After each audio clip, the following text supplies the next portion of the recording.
2023 সালে এসে যখন মানুষ লাখ লাখ টাকা আয় করতেছে অনলাইনে বা অফলাইনে, তখন মাসে $1000 আয় করা, যেটা মাসে 1 লাখ টাকা আয় করা সমান, সেটা খুব একটা কঠিন কাজ বলে আমার মনে হয় না। যে 4টা স্ট্র্যাটেজির কথা আমি বলবো, 4টাই কাজ করবে, বাট তারপরেও প্রথম 3টা যদি আপনার কোনো একটা কারণে মনে হয় যে অনেক কঠিন, 4 নাম্বারটা 100% আপনি করতে পারবেন, এ বিষয়ে আমার কোনো দ্বিমত নাই। একটা বাচ্চাও যদি দেখে 4 নাম্বারটা, আমি শিওর সেই বাচ্চাও এটা করতে পারবে। চলুন শুরু করা যায়। প্রথম অপশন, স্টার্টিং আ ব্লগ।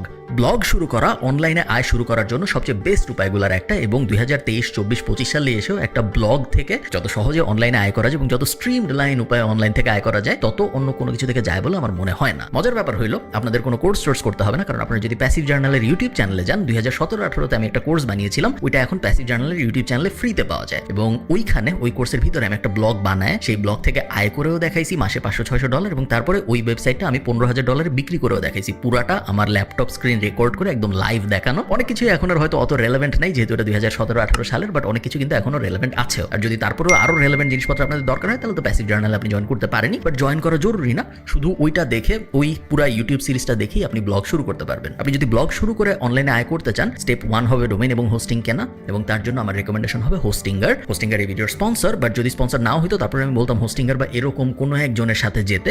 তার কারণ আমি এই ইউটিউব চ্যানেলে একটা ভিডিও আছে আমার 30 মিনিটের ওয়েবসাইট বানানোর, যেখানে আমি হোস্টিঙ্গার ব্যবহার করে একটা ওয়েবসাইট বানায় আপনাদের দেখাইছি। রেকমেন্ড করার কারণ হলো, হোস্টিঙ্গার দুনিয়ার সবচেয়ে সেরা হোস্টিং কোম্পানি এরকম না ব্যাপারটা, বাট 10,000 যেহেতু আমাদের বাজেট, 10,000 টাকার পুরো টাকাটাই আমরা ওয়েবসাইটের ডোমেইন এবং হোস্টিং কেনার পেছনে খরচ করতে চাই না, কারণ সামনে আমাদের লোগো লাগবে ওয়েবসাইটের, সামনে আমাদের ওয়েবসাইটে কন্টেন্ট লাগবে, ওগুলোর জন্য একটু টাকা রাখা উচিত। খুব কম দামে ডোমেইন এবং হোস্টিং কেনার জন্য হোস্টিঙ্গারের থেকে ভালো স্ট্যান্ডার্ড সলিউশন আসলে নাই। তার কারণ হোস্টিঙ্গার থেকে যখন আপনি হোস্টিং কিনেন, আপনি অলরেডি একটা ডোমেইন ফ্রি পান, ডোমেইন আলাদা কিনতে হয় না, এবং হোস্টিঙ্গার দিয়ে যেহেতু আমি অলরেডি কিভাবে একটা ওয়েবসাইট দাঁড় করাইতে হয় 30 মিনিটের কম সময়ে এটা আমার ইউটিউব চ্যানেলে রেকর্ড করে দেখাইছি, তো ওই ভিডিওটা আপনি রেফারেন্স হিসেবে ইউজ করতে পারেন, এবং খুব সহজে ওইটা ব্যবহার করে আপনার এন্ডে আপনি ব্লগ দাঁড় করায় ফেলতে পারেন। খুব আহামরি কোনো কোর্স বা কোনো টিউটোরিয়াল এমন কোনো কিছু দরকার হবে না। ওয়েবসাইট আমি বানায় ফেললাম, ব্লগ আমি বানায় ফেললাম, স্টেপ 1 শেষ। স্টেপ 2 হইলো, এখন এই ব্লগের ভিতরে আমি কন্টেন্ট দেওয়া শুরু করব। কন্টেন্ট দেওয়া শুরু করলাম, এবং কন্টেন্ট দেওয়া শুরু করলে প্রথম দিকে খুব বেশি আহামরি কিছু হবে বলে মনে হয় না। প্রত্যেকটা ব্লগের একটা ট্র্যাজেক্টরি থাকে, এভাবে শুরু হয় এবং তারপর আস্তে আস্তে এক্সপোনেনশিয়ালি গ্রো করে। প্রথম 6-7 মাস তেমন কোনো আহামরি গ্রোথ আপনি দেখবেন না। 7 নাম্বার 8 নাম্বার মাসে যে আস্তে আস্তে ট্রাফিক আসা শুরু হবে,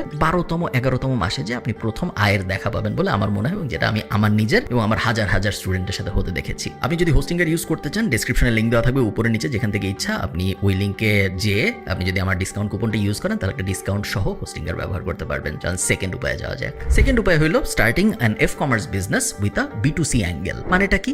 আমার এই ইউটিউব চ্যানেলে যদি আপনি একটু পিছনে ঘাটেন, আপনি দেখবেন আমার একটা ভিডিও ছিল যেখানে আমি 7 দিনে 50,000 টাকার একটা ব্যবসা একদম লাইভ দাঁড় করায় আপনাদের দেখাইছিলাম। কিছুই করি নেই, একটা সিম্পল আইডিয়া খুঁজে বের করছি, যেটা একটা ইউনিক ব্যাপার ছিল, যেটায় B2C মার্কেটিং করা সহজ। আপনার ওরকম একটা সিম্পল আইডিয়া খুঁজে বের করতে হবে, যেটার উপরে B2C বিজনেস টু কাস্টমারে মার্কেটিং করা যায়, এবং এই মার্কেটিংটা আপনি করবেন ফেসবুক অ্যাড দিয়ে। ফেসবুক অ্যাড কিভাবে শিখবো? এগেইন প্যাসিভ জার্নালের ইউটিউব চ্যানেলে যদি আপনি যান, ফেসবুক অ্যাডের বেসিক কোর্সটা ওখানে পুরোটাই দেওয়া আছে, আপনার কোনো জায়গায় কিনতে হবে না। অ্যাডভান্স কোনো কিছু যদি শিখতে চান, তাহলে তো প্যাসিভ জার্নালের কোর্স আছেই, বাট বেসিকটাই এনাফ মোটামুটি শুরু করার জন্য। এমন একটা প্রোডাক্ট বা সার্ভিস আমাদের খুঁজে বের করতে হবে, আইডিয়ালি প্রোডাক্ট যেইটা খুব সহজে ফেসবুক অ্যাড দিয়ে মার্কেটিং করা যায়, এবং তারপর ওই দুইটা যখন আমি পাশাপাশি বসাবো, খুব সহজেই আমার ধারণা 1 থেকে 2 মাসের মধ্যে আপনি 1 লাখ টাকা চলে যেতে পারবেন রেভিনিউতে, প্রফিটে না, এবং তারপরে আরো 2-3-4 মাস সময় লাগবে প্রফিটেবিলিটি পর্যন্ত যেতে। থার্ড, একটু কমপ্লিকেটেড, এই টপিকটার নাম হলো starting a business with an influencer in the B2B or B2C arena, ideally B2B। মানেটা কি? আপনি চিন্তা করেন, বিভিন্ন ইনফ্লুয়েন্সার আছে বাংলাদেশের মার্কেটে। বাংলাদেশ এখন ইনফ্লুয়েন্সারদের জন্য স্বর্ণখনি, চারদিকে যেদিকে তাকাই আমরা দেখি ইনফ্লুয়েন্সারগুলো আসলে কারা? ইনফ্লুয়েন্সারগুলো তারা যারা মানুষকে কোট আনকোট ইনফ্লুয়েন্স করে, বিভিন্ন ধরনের কন্টেন্ট বানায়, তাদেরকে তো আমরা ইনফ্লুয়েন্সার বলি। বেশিরভাগ ইনফ্লুয়েন্সারের বিজনেস সেন্স খুব খারাপ, কারণ ট্র্যাডিশনালি, ঐতিহাসিকভাবে, সামাজিকভাবে বাংলাদেশের মানুষকে বিজনেসে অত আগ্রহীও করা হয় না, বাংলাদেশের মানুষকে রিস্ক নেওয়া অত শেখানো হয় না, এবং বিজনেসকে সাধারণত চাকরির থেকে অনেক নিচে দেখা হয়। কেউ ছোটবেলায় তার রচনায় লেখে না যে আমি বড় হয়ে ব্যবসায়ী হবো, সবাই লেখে আমি ডাক্তার হবো, ইঞ্জিনিয়ার হবো। সাধারণ মানুষের জন্য সত্যি, ইনফ্লুয়েন্সারদের জন্য এটা সত্যি। এই ইনফ্লুয়েন্সারগুলা মনে করে তাদের আয়ের মেইন উপায় হইল ইউটিউবের অ্যাড, ফেসবুকের অ্যাড, এবং কোনো ব্র্যান্ডরা যখন তাদের স্পন্সর করবে তারা। বাট তারা এটা বুঝে না যে ইনফ্লুয়েন্সারদের আয়ের সবচেয়ে বড় উপায় হলো নিজেদের প্রোডাক্ট বা সার্ভিস বানানো। অ্যাজ অ্যান এন্টারপ্রেনার আপনি এই জিনিসটা বুঝেন। আপনি চিন্তা করেন, আমার যদি নিজেদের এমন প্রোডাক্ট না থাকতো, ধরেন ফর্মাল ফ্রাইডে বা আমাদের কোর্স, এই ধরনের জিনিসপত্র যদি আমাদের না থাকতো যেগুলো আমরা সরাসরি আমাদের সাবস্ক্রাইবারদের কাছে অফার করতে পারতেছি, তাহলে কি আমাদের রেভিনিউ এত উপরে যেত? যদি আমি আমার ইউটিউব চ্যানেলটা, আমার ফেসবুক চ্যানেলটা একটা বিজনেস হিসেবে চিন্তা করি, যেত না। সেম জিনিস অন্যান্য ক্রিয়েটরদের সাথেও করা সম্ভব। আপনার খুঁজে বের করতে হবে ওই ক্রিয়েটরের জন্য কোন প্রোডাক্ট বা সার্ভিসটা সবচেয়ে ভালোভাবে ফিট হয়। বেসিক চিন্তা ভাবনা করবেন না যে আচ্ছা ওই ইউটিউবারকে আমি বলি আমি উনার হয়ে টি শার্ট বেচবো বা উনার জন্য আমি মার্চ বানাবো। এগুলো বেসিক চিন্তা ভাবনা। আমি চাই আপনি অ্যাডভান্স চিন্তা ভাবনা করেন। ওই ইউটিউবারকে ভালোভাবে স্টাডি করেন, ওই ইনফ্লুয়েন্সারকে ভালোভাবে স্টাডি করেন, কমেন্ট পড়েন, তাদের হিস্ট্রি দেখেন তাদেরকে আসলে কি ধরনের মানুষজন দেখে, তাদেরকে যেই ধরনের মানুষজন দেখে সেই ধরনের মানুষের প্রবলেমগুলা কি জীবনে, ওই প্রবলেমগুলোর মধ্যে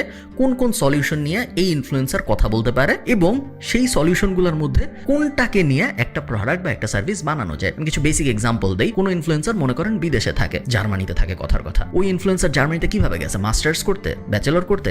ওর জন্য হয়তো একটা ব্যাচেলর বা মাস্টার্স কনসালটেন্সি বা বিদেশে পড়তে যাওয়ার কনসালটেন্সি বা একটা এসওপি রাইটিং এজেন্সি, এই টাইপ জিনিসপত্র কিন্তু ওর জন্য ভালো বসে। ওটা কিন্তু আবার একটা বাইকার বাংলাদেশি ইনফ্লুয়েন্সারের জন্য হবে না। ওই বাইকার বাংলাদেশি ইনফ্লুয়েন্সারের জন্য বাইকের গিয়ার ভালো চলবে, বাইকের রিপেয়ারিং দোকানের স্পন্সরশিপ ভালো চলবে। সো বিভিন্ন ইনফ্লুয়েন্সারের জন্য বিভিন্ন ধরনের বিটুবি এবং বিটুসি প্রোডাক্ট কাজ করবে।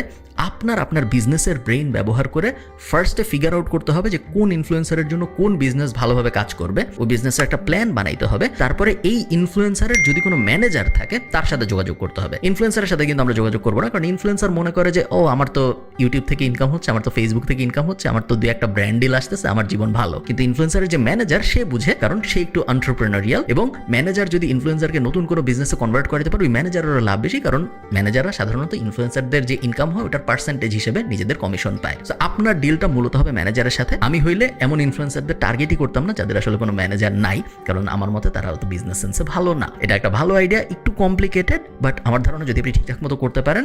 ইন্টারন্যাশনালি আমরা অনেক এক্সাম্পল দেখেছি যেইখানে বিজনেস পার্সনরা ইনফ্লুয়েন্সারদের সাথে কানেক্ট হওয়ার কারণে ওই ইনফ্লুয়েন্সারদের প্রোডাক্ট বা সার্ভিস এত বুম করছে। আপনি ইনফ্লুয়েন্সারকেও চিনেন, আপনি প্রোডাক্ট বা সার্ভিসকেও চিনেন, বাট আপনি বিজনেস পার্সনটাকে চিনেন না। আপনার হইতে হবে ওই বিজনেস পার্সনটা যাকে কেউ চিনবে না, but main profit, majority profit তার কাছেই আসবে। লাস্ট যেটা আমি বলছিলাম সবচেয়ে ইজি, যেটার জন্য আপনার কিছুই করতে হবে না, সেটা হলো content repurposing and then setting an offer. একদম সহজ এক্সাম্পল বলি, আমার কন্টেন্টে আমি কখনো কপিরাইট দেই না।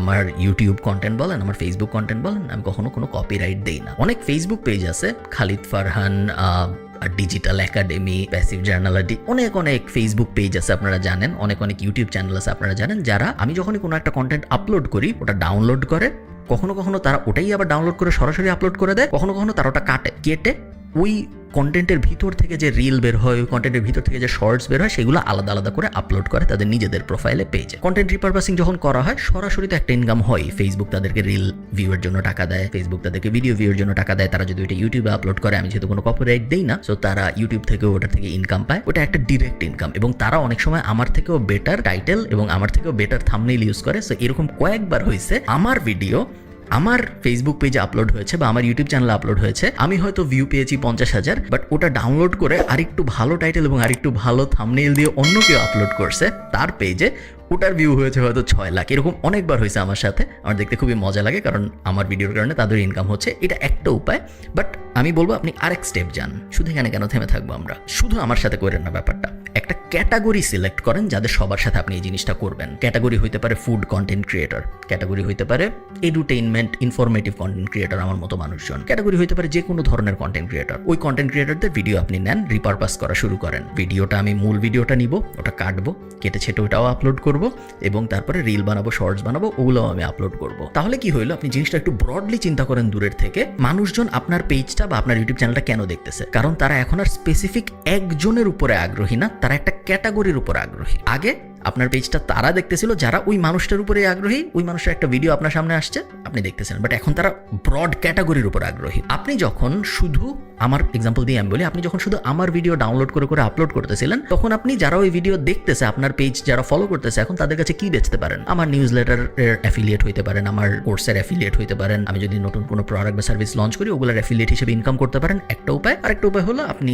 নর্মাল অ্যাড থেকে আপনার যে ইনকাম হচ্ছে ফেসবুক, ইউটিউব আপনাকে যা দিচ্ছে ওইটা। বাট আপনি যখন একটা ক্যাটাগরি রিপ্রেজেন্ট করেন যে আমার এই পেজে বাংলাদেশের যেখানেই যে ইনফরমেটিভ কন্টেন্ট আপলোড করে ওগুলা রিপারপাস করে আমি আবার আপলোড করি, তাহলে আপনার পেজ এখন কারা ফলো করতেছে, আপনার ইউটিউব চ্যানেল এখন কারা ফলো করতেছে? যারা প্রোডাক্টিভিটি বিষয়ে আগ্রহী, যারা ইনফরমেটিভ কন্টেন্টের বিষয়ে আগ্রহী, এখন আপনার পুলটা বড় হয়েছে এবং এখন আপনি নিজের প্রোডাক্ট বা সার্ভিস লঞ্চ করতে পারেন। এখন আপনার ভাবতে হবে, আচ্ছা আমার পেজ কারা ফলো করে? আমার পেজ তারা ফলো করে যারা খালিদ ফারহানের ভিডিও দেখে, অমুকের ভিডিও দেখে, তমুকের ভিডিও দেখে, ইনফরমেটিভ ভিডিও দেখে। এই মানুষগুলোর কি লাগবে? এই মানুষগুলোর হয়তো বছর শেষে একটা ইন্টারেস্টিং নোটবুক লাগবে। আমি একটা নোটবুক বের করে বেচার চেষ্টা করি। সো আপনার ব্র্যান্ডটা আপনি দাঁড় করাচ্ছেন অন্য মানুষের উপরে। এটা ইংলিশে বলে পিগি ব্যাকিং। ইংলিশে আমরা অনেক এক্সাম্পল দেখি, বাংলাদেশে আস্তে আস্তে আমরা দেখা শুরু করছি। তাদের উপর দাঁড় করায়, বাট কোনো একজনের উপর দাঁড় করায় না, পুরো একটা ক্যাটাগরির উপর দাঁড় করায়। এবং একজনের উপরে দাঁড় করানোটা এমনিতেও রিস্কি, তার কারণ ওই একজন কোনো একটা কন্ট্রোভার্সিয়াল কথাবার্তা বললে কিন্তু আপনার ব্র্যান্ডটাও রিস্কের মধ্যে পড়ে যায়, কারণ আপনি খালি ওই মানুষের ভিডিও ডাউনলোড করে আপলোড করেন। আর আপনি যখন একটা ক্যাটাগরি টার্গেট করবেন, তখন ওই ক্যাটাগরির ভিতরে কেউ যদি একজন একটা কন্ট্রোভার্সিয়াল কথা বলে, তাকে সিম্পলি আপনি বাদ দিয়ে বাকিদের উপর ফোকাস করবেন। এবং তারপর আস্তে আস্তে আপনার অডিয়েন্স পুলটা যখন এমন হবে যে তার অডিয়েন্স পুল এবং আপনার অডিয়েন্স পুল সমান,